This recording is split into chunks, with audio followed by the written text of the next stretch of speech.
Hi, you're watching Notepad with me, Ibrahim Sani. Now we're doing a host of series of interviews in Singapore about understanding a little bit better about the digital economy, about the VC world, about the startup world, trying to understand a little bit better about what moves the needle when it comes to a post-pandemic environment. Here I am at the famous Block 71 of Quest Ventures office. This is a place where a bunch of startups that are now today, $1 million, hundreds of millions of ringgit worth. And because of that, we're trying to understand where the epicenter is, why it is the most important place right now for Asian startups to work with. So joining me for this interview is the founder the partner of Asia Fund of Quest Ventures, Jeffrey Seah. Jeff, thank you very much for taking the time to speak with us. I want to learn a little bit better about what moves you to do this, particularly in a situation where you were already in a comfortable situation. You're already in a situation where you could perhaps even retire in that kind of environment. Why did you jump from that kind of world into the world of VC? Oh, great. I'm Singaporean. My mom is Malaysian. My father is from China. So I'm a first generation Singaporean, a very young one.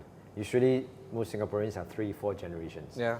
I grew up in Malacca, in Johor Bahru, and so I studied triple science, like law, then decided that after serving my national service, I decided that, okay, I'm going to fight out with the best in the world. Yeah. So I finished my university degree in business and went to the multinational world. So I joined advertising. Yeah. I thought the world where you balance left and right brain, the left and the right brain a lot.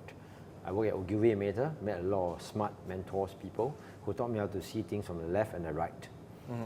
And then I understood that not everything is the same. You can agree to disagree. Sometimes, when you look at a question, the answer might not be there. There can be more than one answer. And that was creativity, that was also data analytics, that was also strategy.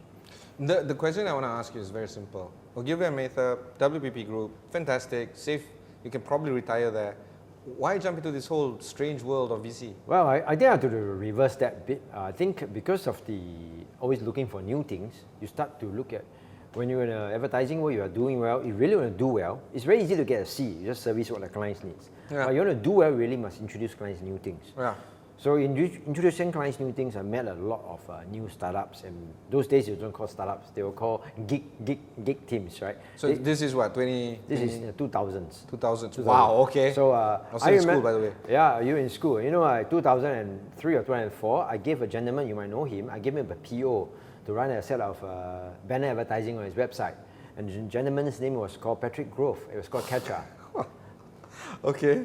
Yeah, that was 2003 or 2004. Oh my God. That was how long ago it was. Yeah. And then I knew him from there. Okay. And during those years, I gave many of the startups I call it the first project. Okay. But now I learned the term is called POC. Proof of concept. Today, proof of concept. But in the old days, it was called project. Yeah. So I gave a lot of startups their projects. I always partner with new companies so that my traditional clients can appreciate new ways of looking at things. Okay. So in the spirit of that, I did a lot of angel investments in a tech world. And I also helped my company look at new partners, whether they can purchase them, whether they can M&A them. This was both at WPP when I was at Malaysia, and also when at Publicis at Starcom Midwest Group and Vivaki. Yeah. So later, as I was in the industry, I was known as being a digital data tech guy. Yeah. Even though I came from the traditional world. Yeah. I was very embracing. But still, because of your familiarity with the situation, actually, you're not really a newbie in that zone. Yeah, and I was Google, Facebook's probably the biggest partner in Southeast Asia. So the time came when there was an opportunity to take stock of my career. I decided, like a football player, I took half-time break. First half of my life worked for someone. The second half of my life I want to do for myself. Yeah, I left the corporate world. I didn't want to do anything. I didn't do any corporate work. I did my digital transformation business. Did a lot of my special purpose vehicles for investments. Then so this is what already, like 2010? This is 2016. 2016, not that far. Not that far. Then a lot of the VCs that I knew from the past asked me to be their venture partner. So I was a venture partner at IncuVest, and then later on at Quest Ventures. And also I had a lot of friends in the different PE firms and also Temasek as well. So most folks asked me to say, hey Jeff, I think they wanted me to be part of it because they wanted to bring my big business connections to give to their startups to try out projects. Okay. So that was important because you can have all the theory of startup you want, but when the big businesses are not using you and pay you then fee, there's no point. It's just lip service. Yeah, it's just that. So that was the space, and then one fine day, one of the startups called me up and said, "Hey, which one is this?" This was a company called SGAG, right? In Malaysia, it's called MGAG. Oh, so, okay. Yeah, famous for Hatmail, right? Yeah. Millennial marketing company, most recently invested by Temasek. And they also have a license, they also a global license from Google and TikTok. So the founder said, "Hey Jeff, can I introduce you to James Tan of Quest, because James wants to meet you." Okay. So I introduced, and then James asked me to be a venture partner. Okay. So I came to Quest, be a venture partner. But it was an ecosystem player, taking a lot of Singapore government grants, doing a lot of grants and working with different people and some angel investment. One thing that I want to understand is this. A lot of startups that are based in Singapore has never looked at Singapore as a primary market. They look at it as the basis of how to do business or where to do business, but their markets are everywhere. Do you feel that this is going to change anytime soon, or do you feel that the internationalization aspect of startups based in Singapore is still going to be there for a long time to come? It's a very good question. I think it goes back to the fundamentalism of the Singapore economy system. I think the first 30, 40 years of the Singapore economy system, it was built to be a hub of the global economy. And as a result, the education system, the orientation of people are towards working in multinationals. So the bilingual language, the science-based, mathematics-based thinking, a reduced focus on humanities, which is not very nice because I like that in Singapore. And then because of that, most Singaporeans graduate from the system very good at STEM, S-T-E-M, and then also very good at working in multinational companies. Yeah, but the humanities aspect is not there. It was not there. And you coming from the world of advertising, marketing, that is impactful because you know everything runs by marketing. But at the same time, I'm also a triple science student. But whether it's which is strange. You don't get normal science students in marketing, right? That's what. So that's is it by design or by default? Because the system encourages people to do science in those years in the 70s and 80s, right? So we all put that way. As a result, a lot of startups also see themselves as multinationals. So their mindset is always start Singapore, always go international. Yeah. Because it's the same way the Singapore education system was built on, to be a global node, is a node in a global economy. Yeah. So that thinking remains. No, the NODE basically. NODE. Yeah. But the globalization has taken a different slant today. I think when I was younger in school, it's called protectionism. Today, the word is nationalism. It's called pride. Still there, though. It's still pride, but it's called a different thing. It's a rebranding now. Yeah. And people are all wanting to be behind the two phrases of food security and self-sufficiency. Yeah. Many people become now a bit more insular in the way they look, more protective, and I think tighter on borders. Yeah. What took 20 years for WTO from GATT to become WTO was probably rolled back in 5 years, right, quickly. And I think the vulnerabilities of a global economy were shown in its full force during the Suez Canal crisis, the COVID lockdown, and then most recently the Ukraine war. People realize that you can be as good as you want as being part of the global economy node, but if the systems don't deliver things, you don't get a value creation. So the bigger countries who are self-sufficient in major economies start to protect. The smaller vulnerable countries start now to find alternative sources, right, to de-risk themselves. So we are going to a new world where I think that what used to be WTO is not important anymore. What used to be perhaps unipolarity, right, now will become multipolarity world, right, where the seat of power is. And by design of that, sources of funding will also look that way. What about post-pandemic environment? Is this going to change? That will, I think, accentuate it a bit, unless I think the powers to be sit down and decide that they want a flatter world. Okay, how do you fit in this? How does Quest Venture fit in this? It's a very good question. I think as we invest, I mean, our thesis from day one was about digital economy. Anything from the old economy that can capitalize on the power of digital data tech into the new world. So we invest from media, which is SGAG, influencer systems, to karaoke, to cars, to cloud kitchens, where people where I have a Philippine cloud kitchen where someone working in Saudi Arabia can order a lechon straight for the family using a cloud kitchen website. So the money doesn't need to go through Western Union transfer. It can go straight and buy something and get delivered. So this is digital economy at its best, right? The world works that way. And I think my Malaysian startup who's into furnishings and renovation people can now go on it, find terrazzo tiles, homogeneous tiles from Spain, from Portugal, without needing to fly there or to go to Milan to look at the samples. They can order it, they can find things that access stocks, and they can use it and for the building economies of Singapore, Malaysia and Vietnam. Does that fit into your thesis? It does, because how does it work? The old economy of shipping and ordering on PO and using LC's letters of credit, now you can do it on a platform. Speaking of which, so Quest Ventures actually put money in Malaysian VCs. Not many Singapore VCs do that. Why do you guys do this? It's a very sensitive question. It's partly geographical knowledge, it's partly perception. I would argue that it's partly parochial as well. Many people see Indonesia as a 330 million gorilla, very big, but very few people know that outside the main cities, it's not easy, right? The American graduates of Indonesia comes from a certain few cities. That's about it, right? So the distribution is not there. You look at Vietnam. Vietnam is a country well trained in the system. The quality of education is good. Technical education is good. So people look at that country because they're very driven, very hungry. But the challenge of the language and also the style of business outside Vietnam is a challenge. But people see the power of Vietnam. Singapore was always a place of capital, right? Where people come and the capital is here, and also a great financial place capital, human capital, and people are comfortable here. So if your company is set up here, your COPSEC is good, you get funding and you get many things, you get IP protection, you get staff, you're good. But generally speaking, what is a Singaporean is very difficult to define. I mean, I'm a first generation Singaporean, right? But I still have relatives in China, lots of relatives in Malaysia. I got friends in many countries in the world, right?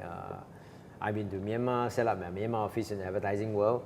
But what is a Singaporean, right? Singaporean is a bunch of people that were here and respect and wants to work the system here. But we are very clear it's international. But when people look at Malaysia, they look at a country that's really big, full of resources, full of stuff. But if you look at it, it's perceptively, from my friends, my partners in Malaysia always remind me, my partners at Scale Up Malaysia, Aaron Sama always remind me that Malaysia, if you look at Malaysia, right, you look at the major cities, right, the major cities, the major urban nodes, that's where the real business is for the tech startups. The rest of the rural areas, the agrarian culture still remain the same. Those are not going to be part of the digital economy. So people might have a perception of Malaysia being a country in that space and seeing that there's no space to come up because they think that the country, because of the challenges to the business and the politics in the last 20 years, people have a different look at it. And yet you still bet on some of the companies because coming out in of situations like these, right, you see the true heroes come out. I speak, if I can use the Mandarin term in a conversation, 时势造英雄, right? In difficult time and tumultuous times, you find the best and most all-rounded heroes that come out of it. So in situations when it's difficult, when nothing is given to you, you see the people who innovate, look around things, they don't fake until it's real, they're super authentic in what they do, and they'll find their way out. No different from my granddad when he left China at 13.5 years old, because he was so hungry.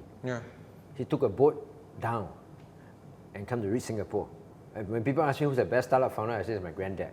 Because the guy is 13.5 years old, don't know how to swim, can only speak one Chinese dialect, took a boat down here to Singapore and worked among the Malays. Now, how hard is that? That must be so hard for him, man. It's unbelievable, even the story itself. Yeah, man. But think about yourself, like a 13-year-old who don't speak anything, just work among some other races that might not be. Yeah, and you don't even know how to swim. You took a boat for 3.5 months to come down. So I think that a lot of good startup founders have that kind of spirit. And I think the Malaysian startup founders have that kind of spirit. Perhaps what they need to do, they need to a bit understand about corporate secretariat work. They need a bit more grooming about how to work outside the markets. Okay? I think, but those things you can learn on the job. But the spirit, the start, the product, how to go out and get money and get people to use you, that's important. But the tools and all that, right? let's say, finishing school, for instance, to get them, sorted out in terms of the back end. All that can be sorted. The most important thing here is the drive, the desire, the need for them to. The word I'm looking for is finishing school. Yeah, no. The word I'm looking for is the urgency. The urgency for them to get this done. The drive internally. I mean, you can't manufacture that. If you don't have it, you don't have it, right? Well, it's a good point. But you look at the culture. If I may use the example of Israel or Taiwan, Taiwan and Israel, two countries who exist temporarily, in a temporal time basis, right? They are threatened by circumstances. Yeah. Right? So they are always in a rush to do things and get things done. And that's why the innovation, they trust the way they get things to market is fast. You look at China, when they first started out, right, when they're opening up, the desire to show that they can do their STEM training is very good, STEM, they are very good, they got a huge market. They just grow really fast, the desire to push. And many of them went overseas to study. You look at it, and then you see Indonesia went through a stage where many of them went to US to study. And credit goes to President Jokowi. He flew there personally to recruit all of them to come back. Brilliant. And now he put a few of them in his cabinet as future leaders of the Nadiem Makarim, to name a few. And the architect of his future economy model, right? So I think that the spirit of this region is always about that you are guided by your history, but you have to forge your own future history. So everyone is trying to do that. Today, I think geography lines draw a very light demarcation in people's minds. As much as there's conversation from Tun about Pedra Branca, but I think that people always having that conversation. I'm so sorry. It's just a nice island. I've been there. It's a piece of rock. You've been there. I mean, I sail past it. You slip on the rock, you fall down, you sure break your leg. Yeah, but I think these are all rocky conversations. Pardon my pun. That's what you mean. But the point here is that you still see some optimism coming in, not just from Malaysia, but from the region as well. I think the region will always be there. The region is a region of diversity, and in diversity itself, you don't get homogeneous so fast. Okay. Jeff, let's pause for a bit. We'll be right back after these messages because the conversation with Quest Ventures is a never-ending one, but we still have to go for a break. We'll be right back after this.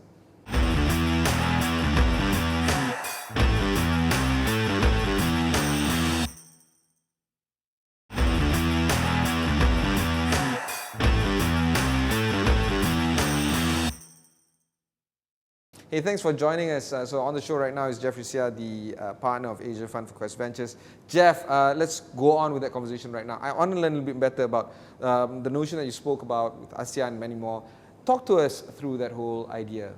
I think ASEAN was a very convenient grouping for economic needs. All right, political will and geopolitical power wasn't its first priority. It was an economic progress grouping. If you see as a region, Southeast Asia, in different, to your point about different levels of growth among the different countries, right? It's no different from big countries like China, Russia, or US. The coastal states grow faster. The inner states grow slower. That's natural. It's normal for big regions. Likewise, you just hear that there are 5, 6, 7, 8, 9, 10 geographic sovereign wealth states, right? So some grow faster, some grow slower. But as in spirit of neighborhood and people growing together, I think it is also time to see that we can do collective growth.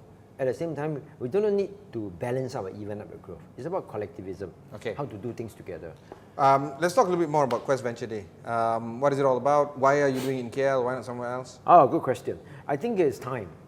It's time that it's time that I find an excuse to go KL and visit my 60 cousins. And visit me, why not, right? Yeah. No, it's time. I think nothing beats doing it rather than saying it.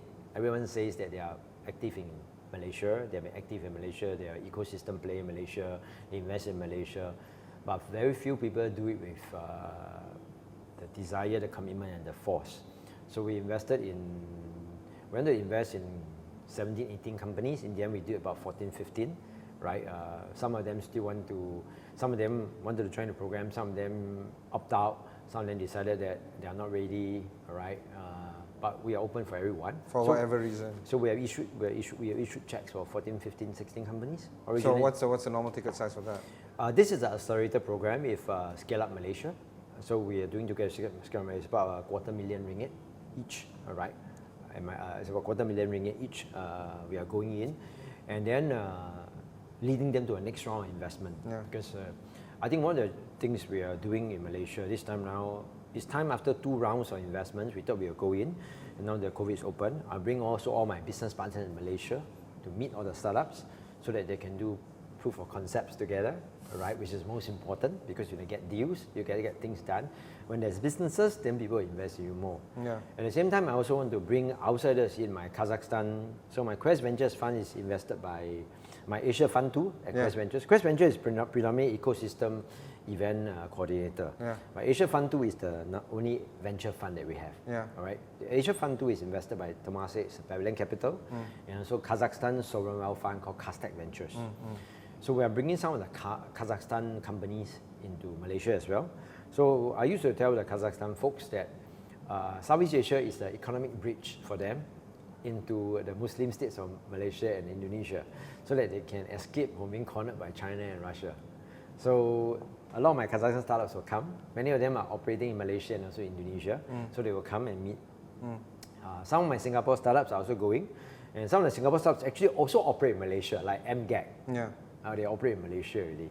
They are quite big in Malaysia, and they almost got censored by people as well. Of course. They make funny comments on people. I told them everyone must laugh at themselves. They must. And must laugh at themselves. So we have people that operate in Malaysia, but not necessarily started in Malaysia, or are domiciled in Malaysia. So, and go back to your earlier question, what is Southeast Asia? In the digital economy space, you might not belong to the place, but you might operate in that place, right? So one of the big things about digital economy, I came from the multinational world. In the old days, multinational world, you have 100 offices, 100 markets. Today, the startups tell you that I operate in 10 markets, but only physically exist in 3 markets. So that's right. It works that way too. So many people operating in the Malaysian economy, doing a lot in the Malaysian tech startup world, but may not be there. So I'm bringing them there. So we have a day called a Quest Ventures Day. That's happening on when? On 13th of July at Google KL Central. Very happy to have a lot of my friends, my business partners. Can people sign up, join this, or how does it work? Yes, they can sign up. You can sign up, join. You can check out Quest Ventures website or Scale Up Malaysia website. They can sign up. In fact, we invited people. The staff, the younger staff, should come. It is not a job hunting place, but you want to find a job, it's okay. They can find a job. But it's a good place. Bring your business cards, I suppose. They can come. Digital economy, and still we have business cards. It helps you remember, right? Who you meet in the face, in flesh, is more important, right? And the physical orientation counts. So it'll be a good thing. I think it'll be a great meeting of leaders. We're also very glad to have some corporate leaders coming. Some friends from Accenture will be here. Zulera from Meranti is here. I hope to plant a Meranti tree behind her, but anyway, that's a joke again. But we also have the great celebrity VC, Aaron Sama, who is joining us as well. And hopefully by, like all Singaporeans, I might just prepare 2 cups of water there. So every time I drink water, I change my language I speak. There you go. Like my Prime Minister. So I'll be moderating them, the 3 of them. My friends Prashant Kumar from Accenture Entropia, Zulera from Meranti, and also Aaron Sama from SUM. So it'll be a great event. You also hear many of the startups pitch in the panel. We'll talk about the future of Malaysia's digital economy, and I'm sure it'll be a great place. Right. Jeff, thanks very much for taking the time to speak with us. I really appreciate this. I know you're a very busy man, but because of the fact that you are taking the time to actually tell us your views, tell us your ideas, that is really very much a valuable experience for me and for our viewers at home. If you want to learn more about Quest Venture Day, just check out the Scale Up Malaysia website. You can find out a lot more resources from there. But for now, thanks very much for spending time with us. You can find out more resources on astro.com. Look for Notepad. There's a lot more information of this kind of sort of information right now that can be useful for you. But for now, thanks very much for joining us. This is me signing off from the Ayer Raja Crescent at Block 71 in Singapore.